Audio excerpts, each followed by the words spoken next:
Breaking news, serious broadcast. This is actually quite important. Good morning, good afternoon, good evening. Welcome back to the channel. If you own a classic car or you're thinking about buying a classic car, there's been huge changes with the DVLA and the government and the structure in which used to be in place for registering classic cars and changes you might have made and alterations and repairs. This genuinely is massive, and it's not just about the car market. This is about the economy and car enthusiasts. So if you're new to the channel, thank you for joining me. Feel free to subscribe. If you're not new, this is going to seem rather informative for something that we do on this channel. Sit back, relax, and let's talk about what has changed with the DVLA.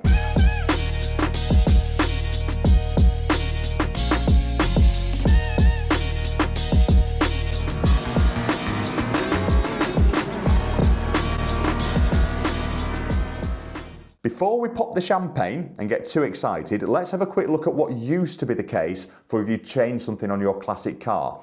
Basically, the biggest fear of a classic car owner is losing the original dateless plate or plate that might be assigned to that car, the registration plate. Because if you made an alteration or a repair or sometimes just a restoration on a car, sometimes you can be slapped with a Q plate. And a Q plate is like the motoring equivalent of wearing a dunce cap. It is embarrassing. It's basically DVLA's way of saying this Frankenstein of a machine that you've built, we can't even recognise it. Have a Q plate. That might well be a thing of the past, and I think it's going to be massive for the classic car industry and the car industry as a whole.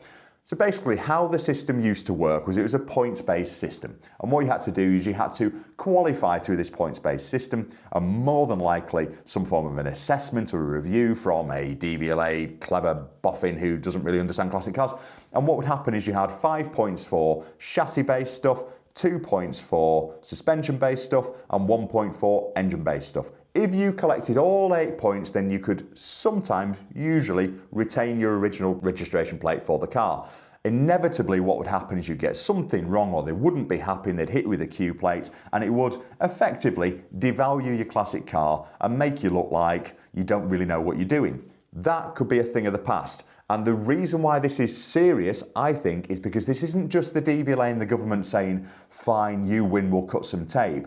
This is them recognising what's important to car enthusiasts. This is the DVLA and the government saying, no, this isn't just about cars and red tape and bureaucracy and all the other stuff that goes with it. This is protecting the UK's motoring heritage. This is serious, and it's not just about protecting classic cars. This is about protecting all of the industries that are built around classic cars, restorations, modifications, all of the shows, everything else that goes around it. Now there are, I can imagine, thousands of cars that sat in garages rotting away, and people are worried about what they can do or can't do without being hit with a Q plate. It's very restrictive. And essentially, if you made any changes to a classic in the past, so even if it was just replacing a wing for a like-for-like wing, so you've got a 1968 Mini, you want to change the wing on it, more often than not you had to apply to the DVLA to let them know that there's been a repair or a restoration. They would come out, they'd go, yes, that's a 1968 wing on a Mini that's a 1968, and they'd sign you off. Massive amount of paperwork, massive headache, usually a lot of cost and a lot of time. Now that's gone. Also, if you had made some massive changes to a car, so for example you'd cut the chassis, or you'd put a turbo where God never wanted there to be a turbo before, or you changed the engine or whatever, again you'd have to register to the DVLA for that. You go through the points-based system, and more often than not you get Q-plated. The other part of the market this is going to affect, and a part of the market that I'm not a massive advocate of, which is converting classic cars to electric cars. Now that is classed as a big change. Understandably, you've removed an internal combustion engine and replaced it with an electric motor. Usually what it ended up meaning was that your beautiful classic E-Type ended up with a Q plate on it. And every car show that you went to in the land, you were giving away that you'd done something massive to it, but also it made it look like you weren't getting it right. Again, that is going to be a thing of the past. So, what do the new rules look like? Number one, like-for-like repairs or restorations. If you are making a change to the car which is exactly the same as to what it will have been when it was first registered as a car, you just don't need to tell them anymore. So if you're putting a wing on a Mini like I was mentioning before, don't need to tell them. As long as the car is the same colour, looks the same, is using the same parts, you don't need to let them know. That, I think, is the key thing here for all these cars that are sat in warehouses or garages or sheds at the moment, rotting away. All of a sudden, the gates have been opened. You can do what you want so long as it is still looking like it used to look.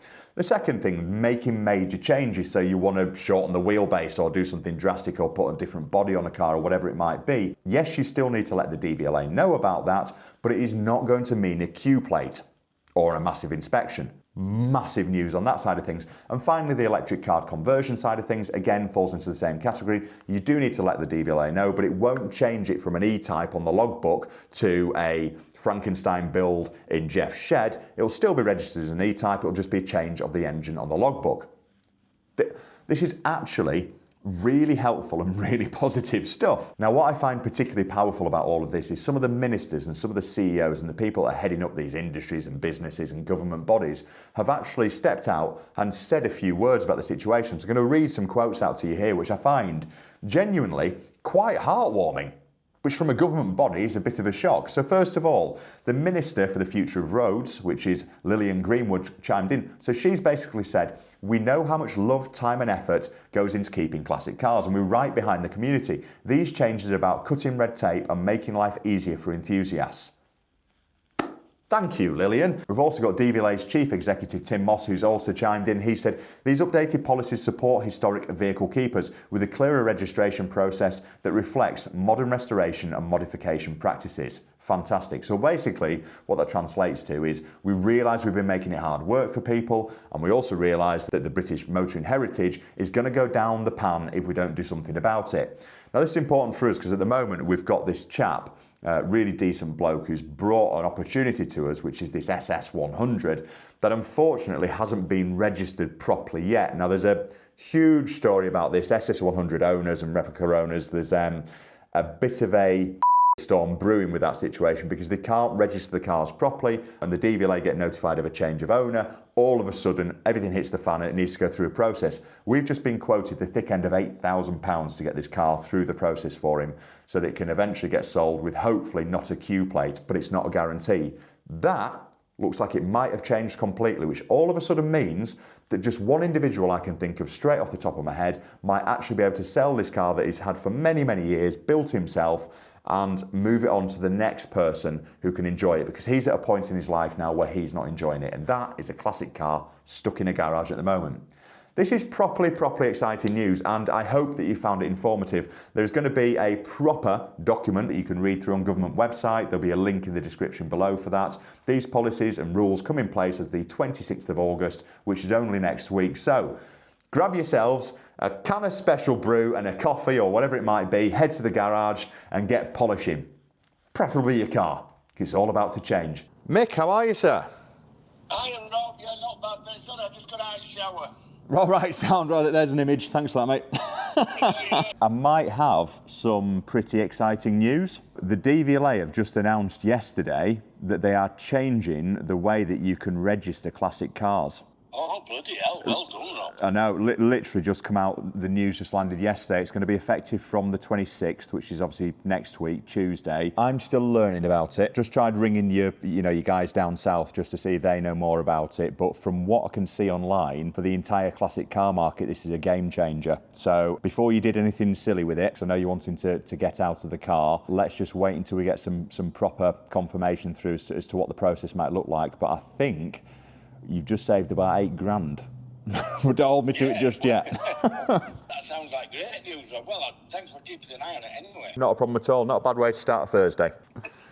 Cool. See you later, buddy. Take care. Bye. Thanks. Bye-bye. Bye-bye. First classic car owner, happy about the news. Cheers.